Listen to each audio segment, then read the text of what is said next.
America और Israel Iran के ऊपर हमला करके ईरान को दबाने की कोशिश करते हैं, लेकिन ईरान दबता नहीं है।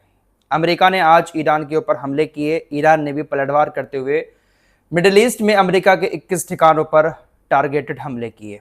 कई सारी जगहों पर अमेरिका को बड़ा नुकसान हुआ है।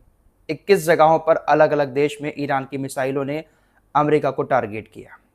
क्या है पूरा मामला, इसको डिटेल के साथ आपको बताएंगे। चैनल पर पहली बार आकर हमारी वीडियो देख रहे हैं, सब्सक्राइब नहीं किया है चैनल को तो सब्सक्राइब करके हमारे साथ जुड़ सकते हैं, क्योंकि यहाँ पर हर इन्फॉर्मेशन को बहुत ही डिटेल के साथ और कम समय में बताया जाता है। दरअसल कल की वीडियो में मैंने आपको बताया था कि अमेरिकी सेना का एक Apache helicopter straight of Hormuz के ऊपर क्रैश हो गया। इसमें जो क्रू मेंबर्स थे उनको तो बचा लिया गया, लेकिन हेलीकॉप्टर पूरी तरह से समुद्र में डूब गया। इस हेलीकॉप्टर के मारे जाने के बाद अमेरिका की सेना ने शाम को इस बात का दावा किया कि यह हेलीकॉप्टर ईरान ने टारगेट करके मारा है। अमेरिकी राष्ट्रपति डोनाल्ड ट्रंप ने बाकायदा पोस्ट करके इस बात की जानकारी भी दी। ट्रंप ने पोस्ट किया कि हमारी बेहतरीन सेना ने मुझे अभी जानकारी दी है कि कल रात स्ट्रेट ऑफ हॉर्मुज के ऊपर गश्त के दौरान ईरानियों ने हमारे एक बेहद एडवांस अपाचे हेलीकॉप्टर को मार गिराया। इसमें 2 पायलट सवार थे, दोनों सही हैं और उन्हें कोई चोट नहीं लगी है। फिर भी अमेरिका के लिए इस हमले का जवाब देना जरूरी है। इस मामले पर ध्यान देने के लिए धन्यवाद। डोनाल्ड ट्रंप ने रात पोस्ट करके इस बात की जानकारी दी थी कि वो ईरान के ऊपर हमला करेंगे, क्योंकि ईरान ने उनके अपाचे हेलीकॉप्टर को मारा है। दरअसल ईरान की तरफ से कहा जा रहा है कि हमने ये हेलीकॉप्टर जानबूझकर नहीं मारा है, ये तो अमेरिका का सिर्फ एक बहाना है हमारे ऊपर हमला करने का।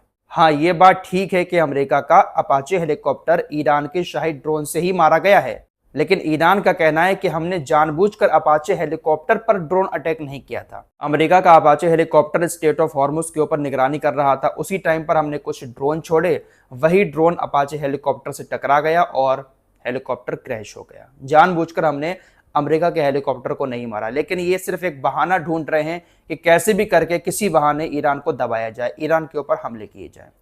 ट्रंप ने रात ही इस बात का ऐलान किया था पोस्ट करके कि इसका बदला जरूर लिया जाएगा। अमेरिका की सेना ने ईरान की कई सारी जगहों पर हमले कर भी दिए।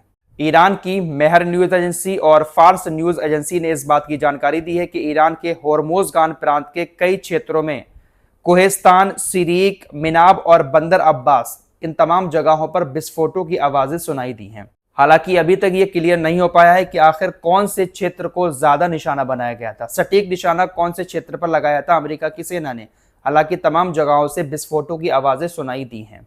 ईरानी मीडिया के मुताबिक अमेरिका की सेना ने दक्षिणी ईरान के सिरिक में वाटर डिस्ट्रीब्यूशन फैसिलिटी और कम्युनिकेशन एंटीना को पूरी तरह से नष्ट कर दिया।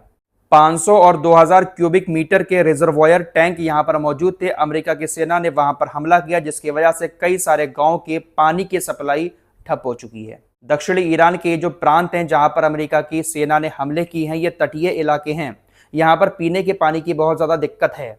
जहाँ पर स्टोर किया हुआ था पानी, जहाँ से पानी बांटा जाता था आसपास के गांवों में, वहीं पर अमेरिका ने हमला किया है। ईरान की तरफ से बताया गया है कि कई सारे गांव की पानी की सप्लाई फिलहाल रोक दी गई है। अब अमेरिका और इजराइल की तरफ से ईरान के ऊपर हमला किया जाए और ईरान उसका पलटवार ना करे, ऐसा तो हो ही नहीं सकता। ईरान ने कुछ ही घंटों के अंदर अमेरिका के तकरीबन 21 ठिकानों पर हमले कर दिए। ईरान के पलटवार के बाद आईआरजीसी की तरफ से बयान आया। आईआरजीसी ने कहा कि हमने 21 ठिकानों को निशाना बनाया, जिसमें जॉर्डन के अंदर अमेरिका का अजराक बेस भी शामिल है। ये अजराक बेस वो है अमेरिका का जहां पर अमेरिका सबसे ज्यादा अपने F-35 लड़ाकू विमानों को तैनात रखता है। आईआरजीसी ने कहा कि हमने जॉर्डन के अजराक बेस पर F-35 एयरक्राफ्ट हैंगर और अमेरिकी सेना के कमांड और कंट्रोल सेंटर को निशाना बनाया। एक दूसरे बयान में आईआरजीसी ने कहा कि हमने लंबी दूरी की सॉलिड फ्यूल मिसाइलों का इस्तेमाल करके 4 अहम ठिकानों को नष्ट कर दिया। हमने ये हमले अमेरिका के हमलों के जवाब में किए थे और आगे भी ऐसे ही जवाब अमेरिका को दिया जाता रहेगा अगर अमेरिका दोबारा से हमारे ऊपर हमला करने की कोशिश करता है। इस जंग के दौरान ईरान ने मिडिल ईस्ट के कई सारे अरबी देशों में अमेरिका के ठिकानों को निशाना बनाया, लेकिन जॉर्डन के अंदर जो अजराक बेस है वहां पर अभी तक मिसाइल नहीं पहुंची थी। लेकिन अब ईरान ने अजराक बेस को भी निशाना बनाना शुरू कर दिया है। जॉर्डन में अमेरिका अपने बहुत सारे लड़ाकू विमानों को तैनात रखता है, उसी को टारगेट किया। इसके अलावा आईआरजीसी ने बताया कि हमने बहरीन के अंदर अमेरिका का जो नौसेना का 5वां बेड़ा मौजूद है, वहां पर शाहिद 136 ड्रोन से हमला किया। कुवैत के अंदर अमेरिका का जो बेस बना हुआ है, वहां पर भी ईरान ने हमला किया। कुवैत की तरफ से कहा गया कि आने वाले हमलों को हम लगातार रोक रहे हैं। ईरान अमेरिका के सैन्य ठिकाने को कुवैत के अंदर भी निशाना बना रहा है। तो अमेरिका के हमलों के जवाब में ईरान ने भी पलटकर 21 ठिकानों पर अमेरिका के हमले किए हैं।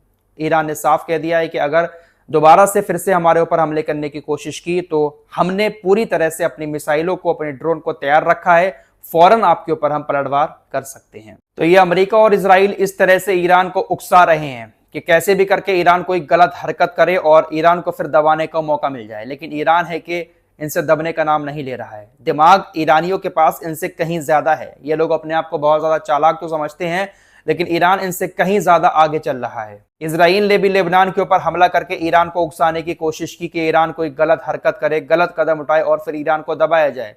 हमले किए, लेकिन एक ही दिन में हमलों को शांत करवा दिया गया। ऐसा ही डोनाल्ड ट्रंप कर रहे हैं। डोनाल्ड ट्रंप ने बहाना बनाया कि हमारे हेलीकॉप्टर को मार दिया, इसलिए हम हमला करेंगे। हमला करने का नतीजा क्या निकला? अमेरिका के 21 ठिकानों को ईरान ने टारगेट कर दिया। फिलहाल अभी हमले शांत हैं जब मैं इस वीडियो को रिकॉर्ड कर रहा हूं, क्योंकि अमेरिका ने हमला करने के बाद अपनी सेना को रोक लिया है। रही बात समझौते की, तो समझौता हो नहीं पाएगा। आज भी नहीं होगा और कल भी नहीं होगा, क्योंकि जब भी समझौते की बात होती है, रात वैसे ऐसी खबरें आई थी डोनाल्ड ट्रंप के इस धमकी भरे पोस्ट से पहले कि डोनाल्ड ट्रंप ने दावा किया कि 2-3 दिन में समझौता होने वाला है, ईरान सिग्नेचर कर देगा। ऐसी भी खबरें आई कि ईरान ने अपना ड्राफ्ट अमेरिकियों को भेज दिया है और अमेरिका उस पर राजी हो भी रहा है। जब भी राजी होने की खबरें आती हैं, सिग्नेचर करने की खबरें आती हैं समझौते पर, कोई ना कोई हमले ईरान के ऊपर कर दिए जाते हैं। शायद नेतन्याहू डोनाल्ड ट्रंप के पीछे बहुत बुरी तरह से लगा हुआ है। डोनाल्ड ट्रंप को खामोश बैठने ही नहीं देगा। जहां समझौते की बात सामने आती है, शांति की बात सामने आती है, हमले शुरू कर दिए जाते हैं। इजराइल ईरान के ऊपर डायरेक्ट हमला नहीं करता है, तो ईरान को उकसाने के लिए लेबनान के ऊपर बड़े हमले कर देता है। फिलहाल यही सब चलता रहेगा। अमेरिका और ईरान के बीच समझौता हो पाना ये बहुत मुश्किल है, क्योंकि ईरान के अंदर इतने दिन की लड़ाई लड़ने के बाद एक जज्बा तो आ चुका है कि ईरान इनको हरा सकता है। ईरान इनसे हारेगा नहीं, बल्कि इनको हरा सकता है। इसीलिए ईरान अपनी शर्तों के साथ ही समझौता करेगा और अमेरिका ईरान की शर्तें मानेगा नहीं। फिलहाल के लिए इतना ही। कुछ और लेटेस्ट अपडेट लेकर एक बार फिर आपके सामने आएंगे। तब तक के लिए अपना ख्याल रखिएगा और हमारे चैनल को सब्सक्राइब जरूर कर लीजिएगा।